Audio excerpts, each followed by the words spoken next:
My name's DeBoer, and today I'm going to be discussing my PhD research here at the University of Arkansas under Dr. Mike Richardson. And my research is focused on looking at the effects of irrigating a creeping bentgrass, a sand-based creeping bentgrass putting green with nanobubble oxygenated irrigation water.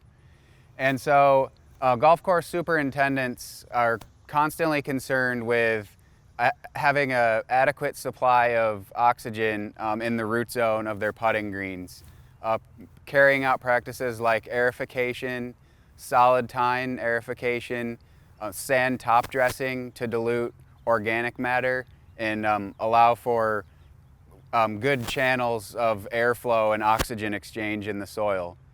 But there's also another way that oxygen may be delivered to the soil, and that can be through the use of oxygenated irrigation water. And so rainfall, as it enters the soil, it contains dissolved oxygen. The water contains dissolved oxygen that can be delivered to the soil and used by plant roots and microorganisms in the soil. And so we're trying to investigate the effects of adding a large amount of dissolved oxygen to our irrigation water and seeing its effects on creeping bentgrass root and shoot growth, soil oxygen levels, organic matter content, and root morphology. And so we have 4 treatments that we use that we're looking at. The first treatment is a irrigation pond water that would be typical of an irrigation pond found on a golf course. And then we're also looking at standard potable drinking water from the Beaver Water District here in Northwest Arkansas. And then both of those treatments, we use a nanobubble generator and treat the pond water and the irrigation water with high levels of dissolved oxygen through nanobubble technology. And that's a total of 4 treatments that we're looking at. So we're here at the greenhouse to talk a little bit about our materials and methods and how we're conducting this research. So our nanobubble generator is inside of the greenhouse, and we have this 200-gallon tank that we transport down to the irrigation pond to collect our irrigation water and run it through the nanobubble generator. And we use a transfer pump to take the water from this tank into the tank that we'll be seeing shortly where we're circulating our nanobubble water. So now we're inside the greenhouse where we are actually treating our irrigation water, and we have tanks of pure oxygen, and we have our nanobubble generator, and then we have 2 large tanks used to hold either potable water or our irrigation pond water. And so we've gone down to the pond, we've collected our irrigation pond water, and we've transferred it into our tank. And this tank is used to hold the water while we're cycling it through the nanobubble machine. And the idea behind cycling the water is to saturate it with as much oxygen as possible before using it to irrigate. And so when we're going to generate our nanobubbles, we'll turn our oxygen on,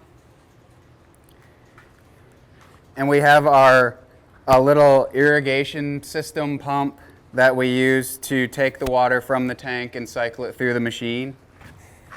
So we'll flip this on, close our valve, and now our water's running through the nanobubble generator, and it's coming out here through this hose and cycling back into the tank, and we're trying to saturate it with as much oxygen as possible. So our irrigation water has been cycling through the nanobubble machine, and we're ready to irrigate. So we'll take our hose that is connected to the outlet on the nanobubble machine. We'll remove it from our cycling tank, bring it outside and fill up our tank that we saw before that we use to irrigate our plots. Our irrigation pond water, untreated, typically measures around 5 parts per million of dissolved oxygen. After cycling it through our nanobubble machine for around 2 hours, we're able to elevate the dissolved oxygen to somewhere around 30 parts per million. And this is dependent upon the water temperature, the barometric pressure, and also the salinity of the water. So now we're ready to irrigate our plots. We have a North Star sprayer here with a 7 gallon per minute pump that we use to apply our treatments to the experimental area. We fill the tank with 25 gallons of water, and we're replacing a known volume of water based off of the evapotranspiration from the 2 previous days. And so now I'll see my volume of water and I start irrigating my plot as uniformly as possible. And I have a known volume in the tank that I'm monitoring and watering the plot until that volume has been placed onto each specific plot. So I'll go back and check my water level and continue to irrigate until the known volume has been put on the plot.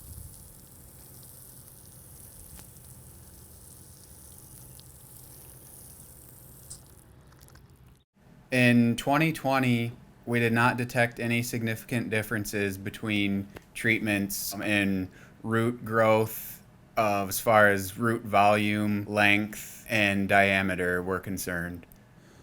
So in 2019, the soil oxygen content that we saw at a 6-inch depth was about 1 kilopascal higher for nanobubble oxygenated water compared to the potable water treatment. This result is inconsistent, as in 2020 we saw very inconsistent results with our oxygen levels between the 4 different treatments at a 6-inch depth. This summer of 2021, we moved our soil oxygen sensors about 2 inches higher in the soil profile to see if we're able to detect any differences higher in the soil in oxygen content, but that data collection is still ongoing.